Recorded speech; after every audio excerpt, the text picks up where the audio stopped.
And next up is Brian. Let's see if I can get Brian.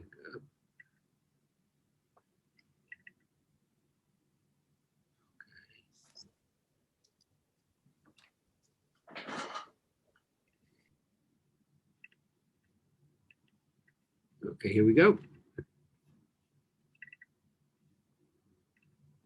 Hello, ABS colleagues. It is a pleasure to be with you here today virtually. My name is Brian Greco. I am an assistant professor in the Animal Science Department at the University of Wisconsin, River Falls.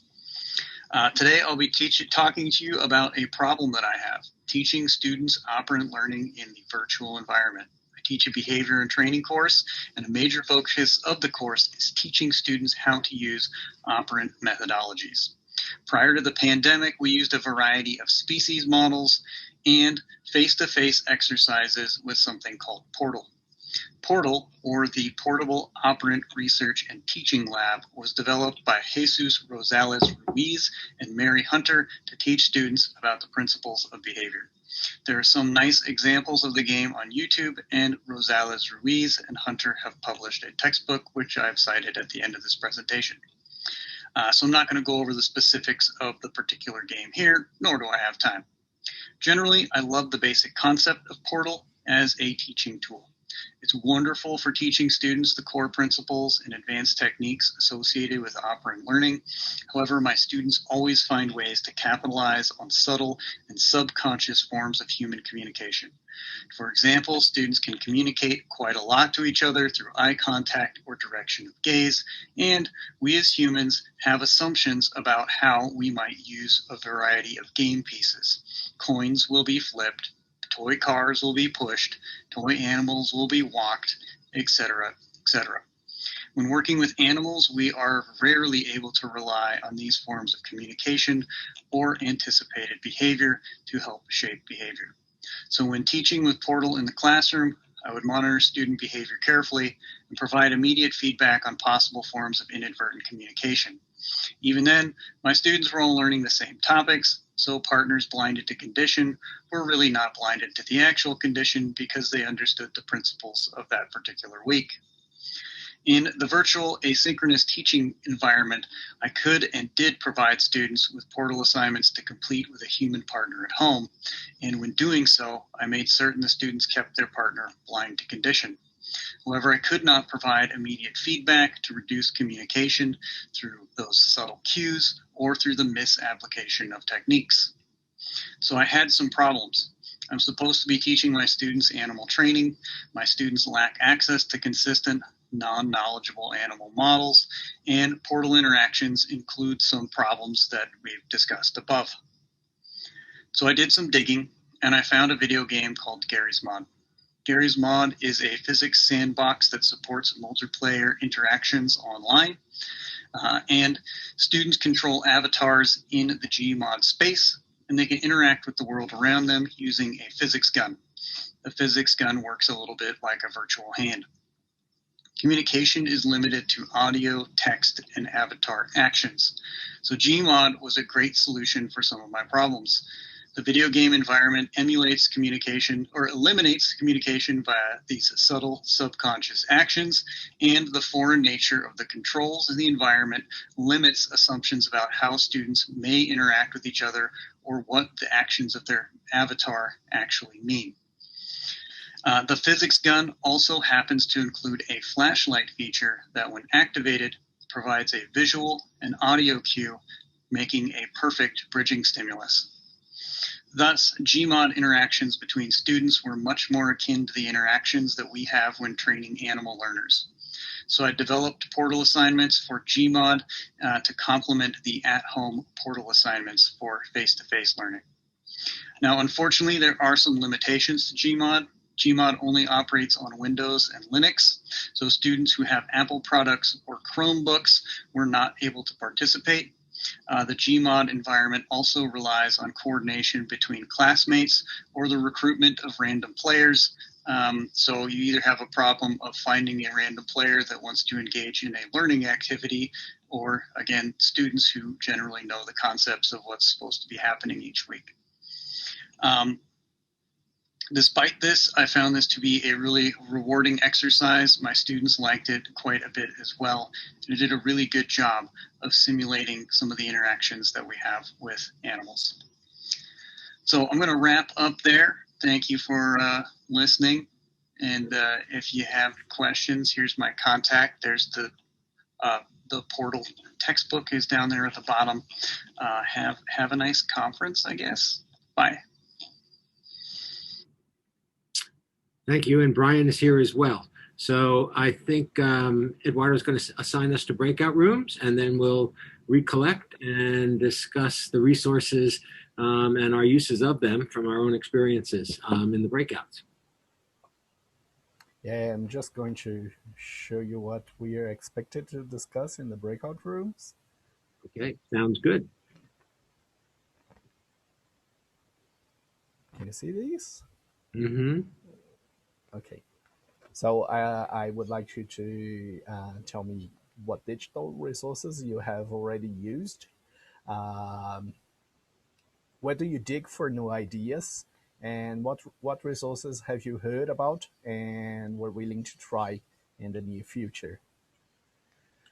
So we keep the same idea of last of this morning. Mm-hmm. I will recreate the rooms now. How many hours? 44? So we need. Okay. See you in a moment.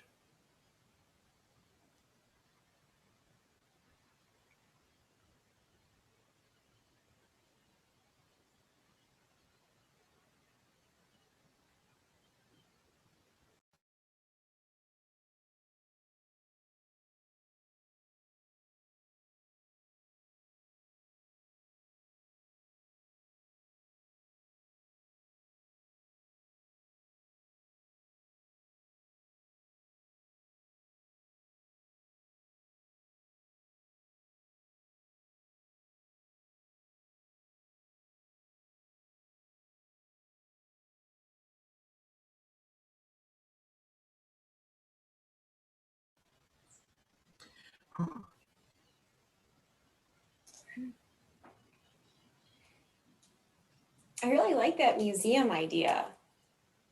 It's That was nice, eh? It cool. looked so nice after they finished it. And they were really nervous about letting visitors in. So what we did is we have some former students that work in the in different schools in Brasilia, and we had their science teachers to invite their classrooms for a sort of a field trip to a virtual museum. So the teacher would be with them uh, in a sort of a Zoom meeting, and in the museum at the same time. They would run together through the exhibit and discuss it in the Zoom room, almost like if they were personally there. But it's nice. It was nice. They were like all interested. I have the whole family now. The cat is gone, but Pedro, my elder, wanted to join. He wanted to see what I was speaking in English through Yeah, I the saw. computer, and now the dog is here. Pedro's back. Oh, my puppy is with my husband right now, but he's got to leave pretty soon, so I'll have him again so I can bring him up. Você tinha que ver o cachorrinho dela. Ela tem um cachorrinho muito fofo. É um filhotão de Golden Retriever, sabe? Lembra do Zeco? O Zeco do tio Pedro. O tio Pedro tinha o Golden Retriever. Aí ela tem, só que o dela é um filhotão, né? Tem semanas ainda de vida. Uma patona. Big paw like this. Ele tava todo sonolento quando ela pegou, aí ficava no colinho dela, assim. I'm afraid if I close, there's a breakout room window in front of me. It's so All big I the cannot poof. put it anywhere. And I'm afraid if I shut it, everybody will come back from the breakout rooms into our room. So I didn't want to do that. Jenny. Hey, Hi. I'm Were you expelled from room? room 3. I'm struggling with my internet, so my connection is really bad today. So I might No be problem. being thrown out Yeah, again. I'll assign you. I'll assign you. I know something. Tem que aprender inglês. You must learn English. You must learn English. We have to go abroad so that you can learn English. We're gonna spend next winter in University of Michigan with Andrea, and so that you can go learn English there. And see some crummy winners. A gente pode ir no Halloween. A gente vai uma semana antes do Halloween, para você passar o Halloween, e depois volta tipo no começo do ano novo. There's not too much snow right now. I can show you. Oh, olha a janela, olha pela janela. Just a little bit of snow right now. It's been raining. Last 2 years ago, we went to Chile so that he could see snow for the first time.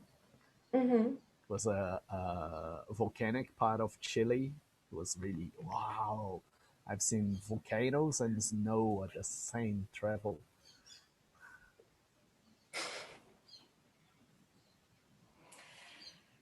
He's always like telling his friends at school that he has seen snow falling from the sky. Something so unnatural for us. Yeah, it's not too exciting right now. Sometimes we'll have a couple feet of snow by this time. But... Eles também medem as coisas diferentes. A gente fala em 1 metro, 2 metros. Eles medem por pés, feet. Some a couple of feet of snow. Em alguns pés de neve, a gente não usa essa medida, usa metro. 1 pé é mais ou menos isso, assim. Imagina essa profundidade de neve.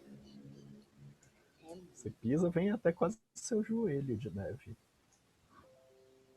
Christina, do you need to be reassigned somewhere? Did you fall from any room? You're mute. Sorry, I had scheduled a meeting during the lunch break and it ran over. So I'm just rejoining now. So it looks like you only have a few more minutes before everyone comes back. So you can put me in a room or I can just Okay. hang here. I will assign you to a room randomly. Let's see, 7. Thank you. So just thinking about snow here. I'm gonna share pictures from a few years ago, what this looked like. Let's see here. Ela vai mostrar umas fotos de uns anos atrás da neve, como tava. Is it plain there? Do you have hills around? It's more cross country or more? It's pretty hilly. We don't have mountains or anything, but this is at our house. This is my previous dog. Pumba, ele chamava Pumba. Mm-hmm. Yeah, so this is what it sometimes looks like in January. Ela falou que janeiro costuma ser assim, hoje é que tá diferente. Imagina aqui, olha a quantidade, olha a caixa de correio. Yeah, that's all snow. É porque são várias casas, né? São 4 caixas, né? 1, 2, 3, 4 caixas. He's in a lot of pictures. Stop motion of Pumba, yeah. It's a stop motion. But yeah, this is around our neighborhood. Looks like it's crazy. Ele se comportou mal, ela amarrou ele na neve para passar frio. Coitado. Não foi. He was asking if Pumba behaved badly and you had to tie him outside in the snow. Oh, he loves the snow. Eu disse que Absolutely ele loves adorava a it. neve. He'll go like belly down right into it. Ele escorregava de barriga na neve. He said ours does the same, but on mud. Oh yeah. Lama, mud. Eu falei que você disse que aqui dá pra fazer a mesma coisa, só que tem que ser na lama, porque não tem neve.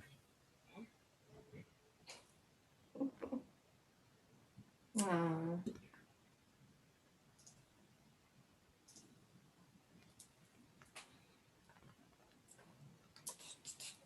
I have my first sabbatical.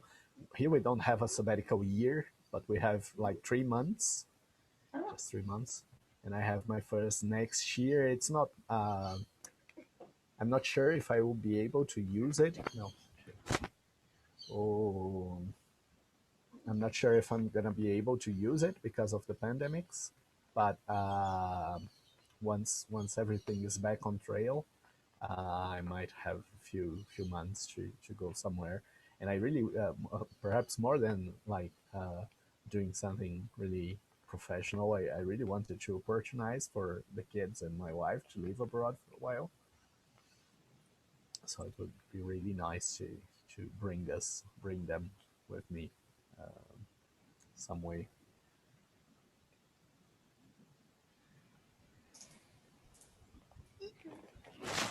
This is my puppy. Ah, oh yeah, you were saying of the white dog. So the white dog likes to play in the mud, huh? Yeah, I'm worried about that with our dog. Aw. Oh, so our numbers went down a little bit, but I think that's It to be has. expected. We'll still have about, I think it was 45 or something. Yeah, I keep an eye on those because I have to split them in the breakout rooms. Gotanda. Who I know who is Gotanda? Gotanda is the ecology. There's an ecology textbook by Gotanda, isn't it? There's a Kyoko Gotanda with us today.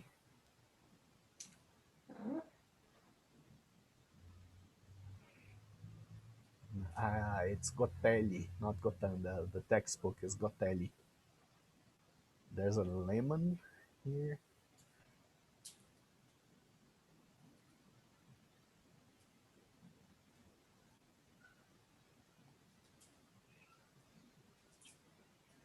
But both Laura and Sue wrote me in private here saying that they were really happy with the results. I think it's going smoothly and it's been productive, right? It Lots of has, people yeah. contributing. I hope it doesn't go downhill by the time I present because everyone's exhausted. But yeah, it's been going well. The conversations have been really good. And even like what's been going on in the chat, people have been active in there too. So that's been really nice. Yeah. Giving more I was tidbits. worried because the wind was galing just during lunch break. It's nice and cloudy now, much fresher outside here. But it was galing before. I was afraid the internet would fall or the energy could fall. Right on time. Yeah, it was just blowing a lot. No rain. The rain didn't come. Yeah, I heard the wind for a second during your talk, and that was it, like at the very beginning, and I think that was it. There is a way, if you go to your settings, you can have it because it'll reduce background noise, and you can make it so that it's very active. Yeah, it was already when you said the audio was a bit low. I went into those configurations and it was already on in medium, not in high. but it was already on. I thought. Yeah, during the summer, I'll have a lot of my meetings outside just to get outside. And so I'd hear from some people like, we can't hear anything you're saying. Like, all we hear is wind. So I finally figured out that if you put it, I think it's called aggressive. If you put it on that, then they can hear you fine. But yeah, I always like having my meetings outside during the summer. It's only like a few months that we can really be outside and just sit outside and be comfortable. Yeah, it's more or less what we have for winter here. Say, it's cold there. Yeah, it's winter. This week it's winter in Brasilia now. Because the hottest months of the year are August, actually. September and August are the hottest months of the year because of the drought. It's really dry season here during this period. But June, July, you can have like the as low as 15 degrees for noon time, which for us is really freezing. Everybody's like big coats on and sometimes have their gloves but doesn't really get cold. I lived in Paraná before coming to Brasilia, which is the south part of Brazil. And Paraná is really cold. Paraná, you don't have snow anyway, but it gets it was so windy. The city was so windy, but it's all right. Never get really like. I have this friend in Canada saying they prefer the Pfizer vaccine there because you can keep in air temperature and that would be all right. And I said, no, but the Pfizer is the one that needs the freezer. And he, yeah, that's what I'm meaning.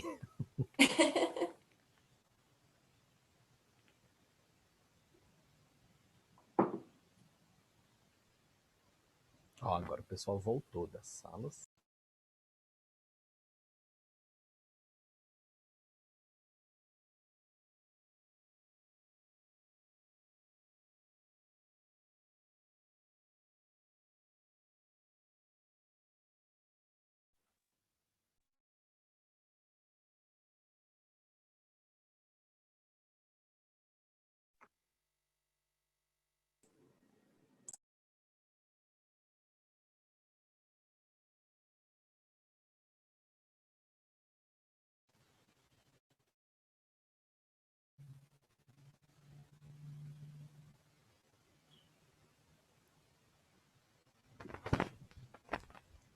Welcome back, everybody.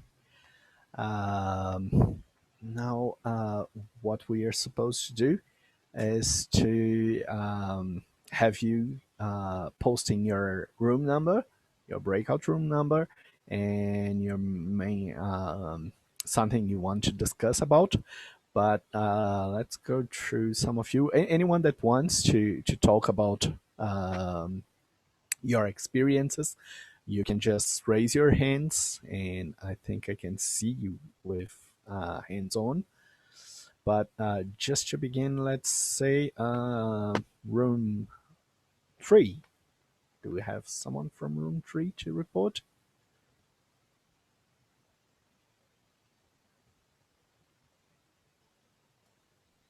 Yeah, I can report from room 3. I think we were room 3, as far as I remember. One thing we said was when we have too many different platforms, it might confuse the students a bit. So lots of the time they like just having one platform for everything they do. They don't like having to check lots of different platforms. So that's kind of one point that we came up with. But most of us do just stick to the same one for all our subject areas, so Microsoft Teams or Zoom or things like Canvas and Moodle. So nothing revolutionary, really. Yeah, we had the same problem here. We have Moodle for our institutional platform, but we also have Windows Office, an institutional account for Office. So half of the teachers were using Teams and half were using Moodle, and the students were all like lost which room they should be in, which building they should be in. It's more or less what happens in the physical world, but it is confusing once you don't have people around to ask where to go to.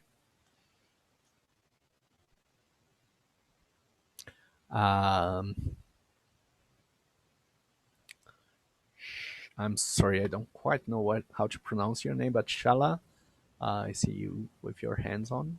Thank you, Shayla. And I was in group 8, so we discussed some of the things that had come up before, using discussion boards, and it sounds like people have had various luck with those, but really trying to have clear guidelines and follow-up in the class. Other things, shared folders, and especially the animal behavior folder that was shared from the summer with all of the resources has been a good resource for people posting their own videos. But also, hearing from students that sometimes, even though we might have these great resources and be interested in Slack or Discord, that they just want to stick with their university's LMS and don't want to switch around. We also talked a little bit about things that people have heard about and are maybe going to be trying, like Explain Everything, using citizen science, and then finally just sort of trying to avoid overwhelming the students and also ourselves, and giving ourselves some sort of space to process, maybe current events. Like we talked briefly about, rebuilding trust in science and how we can integrate that into our classroom discussions. Yeah, it was really interesting to have my students put some effort on science communication. Lately, the museum exhibit was more or less like that, but mostly like not in the animal behavior group, but in another group I coordinate of students. They were really interested in science communication through WhatsApp and Twitter, because so much wrong stuff's going around these times, like fake news and stuff, and they were really decided to raise their voices against those.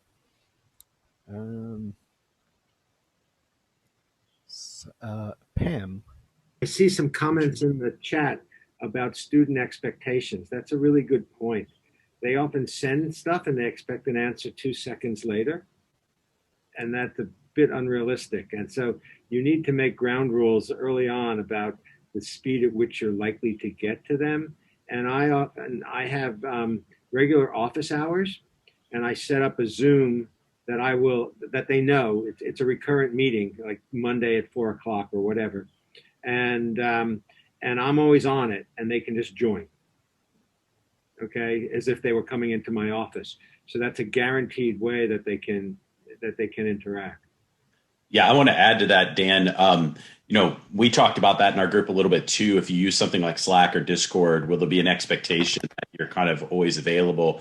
And one thing that we did in our division I think was really helpful is just had a united front.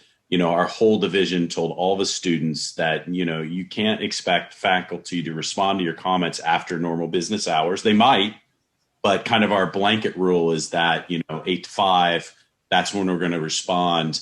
And then that set the precedent. And then, students are in the field or doing something that requires kind of communication with faculty. Of course, there's exceptions, but I think having a united front can be quite helpful.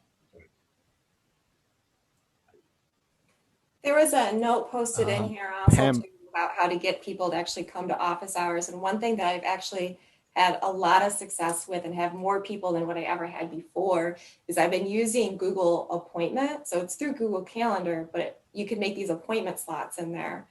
And I will close them out like 12 to 24 hours beforehand, so no one's going in their last minute.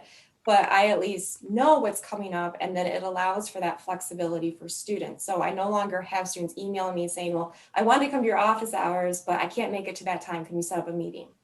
Now they just go right in there, and it's worked out so much better. It's felt like beforehand that it was going to be really stressful, like I'm always available, but it ended up not feeling that way because I at least knew ahead of time, okay, at this time I'm going to meet with this student, instead of, okay, let me open up my office hour Zoom for a couple hours and see if anyone comes in. And sometimes I'll be distracted. I'll have someone in my waiting room for I don't know how long they were actually there until I look back again. It's like, oh, okay, let me let you in.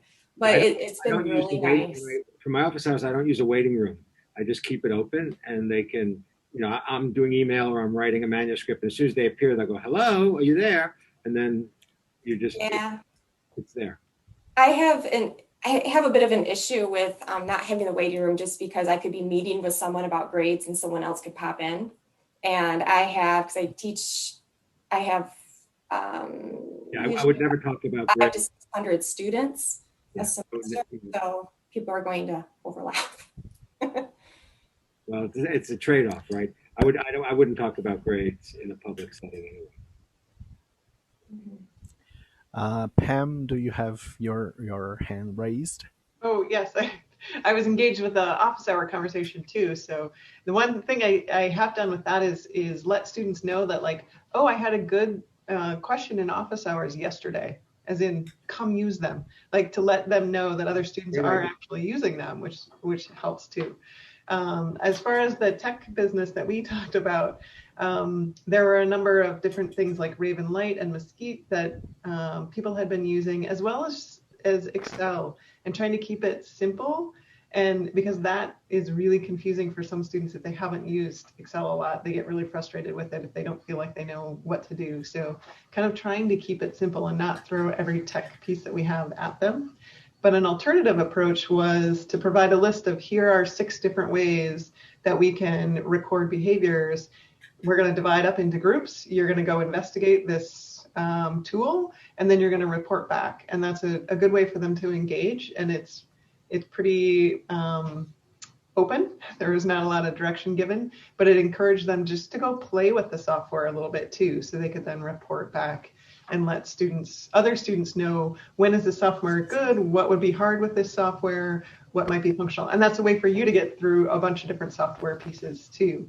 One of the things was, if I can't figure it out in 15 minutes, my students probably are not going to be able to use it very successfully in class, because they're going to be fumbling around with it so much that the focus will shift to this software piece and the maybe pain in the butt that the software is, versus the lesson you are really trying to get across. So thinking about being really intentional about how you're using that software is what our group kind of came to.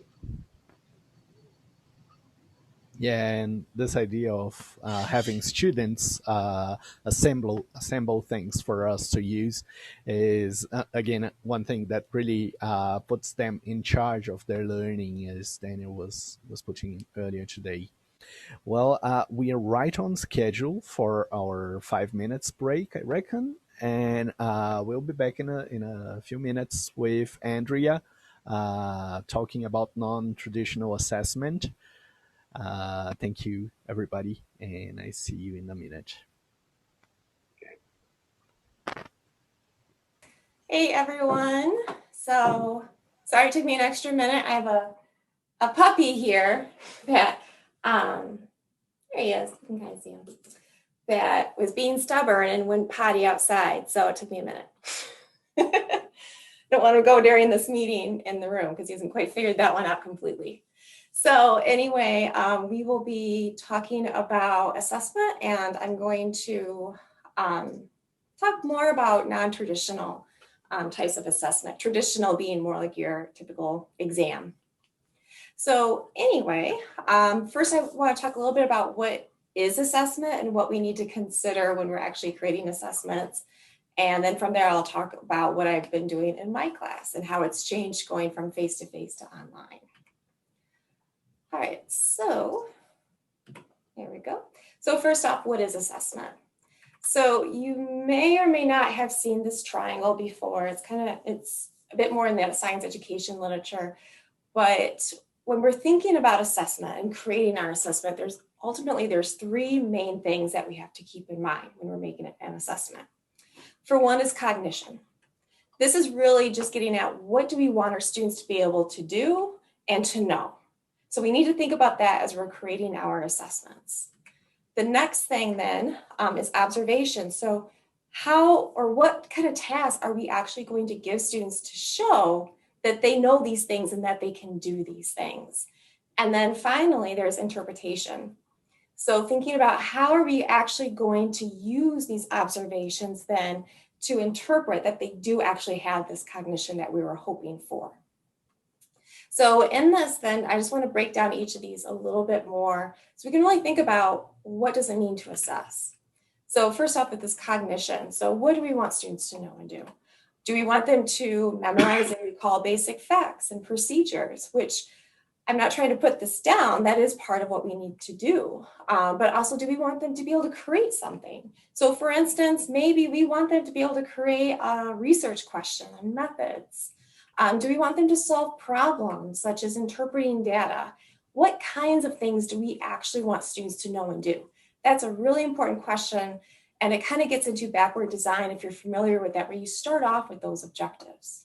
And then how do we actually assess it? So this observation part then, what tasks do we want them to do? Sometimes a multiple choice exam will get at it depending on what that cognition is that we want them to be able to do. Essay exams is another option. There are also course projects, which is what I'll be talking about, or even research investigations, which we've heard about a little bit more this morning. Case studies. Do we want them to be able to interpret a case study, whether it's real life or fictitious? So, and then in this task, what do we want them to develop? If they're doing an exam, fine, but from these other things, they need to develop something. So maybe it's a poster or a research paper or an infographic, which is my personal favorite, or a presentation. So we have these things, and then also we need to think about, for this assessment, are we going to allow peer feedback? So an assessment does not have to be closed book unless that cognition part of it is that you want them to memorize these facts. Otherwise, it doesn't have to be closed book.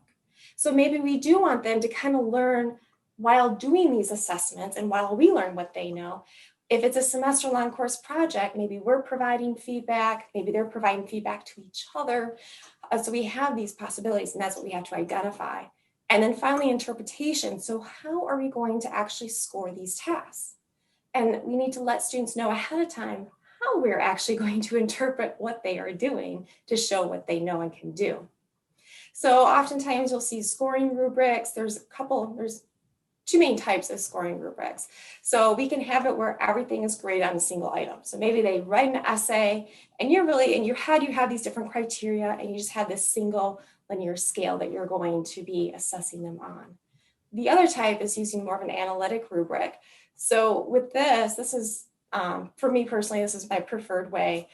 But with this, what it does is it allows us to really identify what are the different criteria that are important, that are really going to allow us to see what's going on in their thinking. And then from there, maybe they do really well in one part and not so well in another. We can identify that, and then we can also identify it for the student as well of what is successful right now and what do you need to work on. So there's these two main types of rubrics. This rubric right here, and I'm not expecting you to be able to really read this or anything, but this is what I use for grading discussion boards. Okay, so the example I want to talk about then, I want to first introduce what my classes are like and how my assessment has changed over these last few years. So with this then, I'm teach different classes, but I'm going to focus in on my environmental science class, which is for non-science majors. For this class, our theme is de-extinction. And I have about 100 to 200 students in each section and 2 ULAs for each section as well. And I usually teach 3 sections overall a semester. I use a flipped format in which students learn the basic content. We talked about this earlier this morning, but they learn basic content on their own time, and then they're applying it either in a face-to-face setting or on the discussion board, applying those basic concepts to like a case study or something. And as I mentioned, I've taught this in a variety of ways. So I've taught face-to-face, I taught hybrid even before COVID, and I also taught online even before COVID. So I do want to point that out. This is a little bit of a different, my background's a little bit different than what it might be for many of you. I've been teaching online for 10 years now at different institutions. So even before I had my current position, I was teaching as an adjunct for several years for different online schools. So a little bit different experience with this. But nonetheless, I've been changing it as I've been moving ahead. So my assessment, for me, how I have been assessing my class, one of the big things is this big course project. And for them, they develop a persuasive infographic. And their big question they're answering with this infographic is this species, because everyone's given a different species, is this species a good candidate for de-extinction? So there's no right or wrong answer to this. It really depends on the evidence that they're bringing in. So at first, the first couple years, and this was when I was teaching completely face-to-face for this class, we had closed book exams that were during class time, and these were case study exams. So for instance, on our unit on evolution, eventually they might have something that will take, if you hear that squeaking, that's my dog, sorry. Basically, what we do is we take the objectives from different class periods from that same unit, and then we have a single case study for that unit exam. At the same time, we had this course project going on, so students had journaling assignments that they did. It was kind of like what they were doing on the exams, except it wasn't nearly as detailed, and it was all just about their species to help them eventually get to this question. So for instance, during our evolution unit, they might create a phylogenetic tree of potential surrogate species for their species. It varied how I did this. For the first year, I did essay and then went to concept mapping and kind of did a mix of all of that with other modeling as well. And they had a final project, as I mentioned. The first semester was an essay. After having one semester of essays from crazy number of students, I changed it up to infographics. So infographics, what I really like about it is not only is it more interesting for them to do, it's more interesting to grade too. It's a lot more fun to grade. So that's why I switched it up after that first semester. I said, never again am I collecting that many essays. So, and then we had peer review as well. So that final project, they were able to get feedback from their peers before they actually submitted it, which this really helped, especially when I switched it to an infographic, because a lot of people were unsure about it and were worried about, well, I've never created an infographic before. How do you know what I'm doing?